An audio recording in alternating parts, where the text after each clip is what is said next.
কাউরান বাজারের বিভিন্ন এলাকায় ও পূর্ব তেজতুরী বাজার এলাকায় নেতাকর্মীদের নিয়ে বিএনপি গণসংযোগ ও তারেক রহমান ঘোষিত ৩১ দফা লিফলেট বিতরণ করেছেন সাইফুল আলম নীরব। ২৬ নং ওয়ার্ড বিএনপির সাবেক সাধারণ সম্পাদক আলমগীর হোসেনের সভাপতিত্বে উপস্থিত ছিলেন তেজগাঁও থানা বিএনপির অঙ্গ সহযোগী সংগঠনের বিভিন্ন স্তরের নেতাকর্মীবৃন্দ।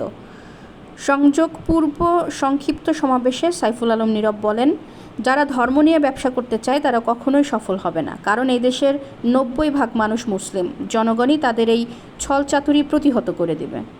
৫ই আগস্টের আগে আপনারা কিন্তু মুখ বন্ধ করেছিলেন। তারেক রহমান কিন্তু জীবনের মায়া ত্যাগ করে তার লক্ষ লক্ষ কোটি কোটি নেতাকর্মীর জীবনের মায়া ত্যাগ করে তিনি কিন্তু বলেই গিয়েছেন বাংলাদেশের সংস্কার দরকার, সংস্কার করতে হবে। এই কারণেই তিনি কিন্তু ৩১ দফা দিয়েছেন। যারা সংস্কার বলেন তাদের উদ্দেশ্যে বলতে চাই, সংস্কার একটি চলমান প্রক্রিয়া।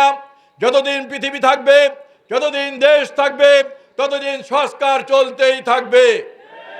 তাই সংস্কারের কথা বলে নির্বাচনকে পিছানোর কোনো সুযোগ নেই। আর যদি সংস্কারের কথা বলতে হয় তাহলে বলতে হবে এই স্বাধীন বাংলাদেশে যতবার সংস্কার দরকার ততবার কিন্তু বিএনপি করেছে, জিয়া পরিবারই করেছে। স্বাধীনতার পরে এই বাংলাদেশে সর্বপ্রথম সংস্কার করেছিলেন শহীদ রাষ্ট্রপতি জিয়াউর রহমান।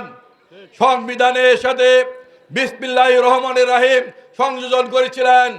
বাকশাল বাতিল করে বহুদলীয় গণতন্ত্র প্রতিষ্ঠা করেছিলেন। তারেক রহমানের পিতা মুক্তিযুদ্ধের ঘোষক শহীদ রাষ্ট্রপতি জিয়াউর রহমান। আবার সংস্কার করেছেন বাংলাদেশে দেশনেত্রী বেগম খালেদা জিয়া, যা বাংলাদেশের ইতিহাসে একটি বিরল ঘটনা। আপনারা জানেন বিএনপির গঠনতন্ত্রে রাষ্ট্রপতি সরকার ছিল, কিন্তু ৯১ নির্বাচনের পরে বেগম খালেদা জিয়া যখন ক্ষমতায় আসলেন তিনি বাংলাদেশের মাটি ও মানসিকতা চিন্তা করে বিএনপির সেই রাষ্ট্রপতি সরকারের প্রথা বাতিল করে সংসদীয় পদ্ধতি সরকার তিনি চালু করেছেন। বাংলাদেশের ইতিহাসে সবচেয়ে বড় সংস্কার। আগামী নির্বাচন হলে তারা ক্ষমতায় আসতে পারবে না। দেশে বিজনেস এই অবস্থায় থাকলেই তাদের লাভ, তারা ধান্দা ফিকির করতে পারবে। আমাদের নেতা তারেক রহমান পরিষ্কার ভাষা বলেছেন, আগামী ফেব্রুয়ারি মাসে যে নির্বাচন হবে বাংলাদেশের মানুষ যাকে ভোট দিবে আমরা সেটা মেনে নিব, তাদেরকে স্বাগত জানাবো। যদি বিএনপিকে ভোট দেয়, ধানের শীষকে ভোট দেয়, বিএনপি সরকার গঠন করবে মানুষের সেবা করার জন্য, মানুষের জন্য কাজ করার জন্য। তারা ইসলামের নাম ভাঙিয়ে ব্যবসা বাণিজ্য করছে, তারা ইসলামের নাম ভাঙিয়ে ক্ষমতায় আসতে চায়।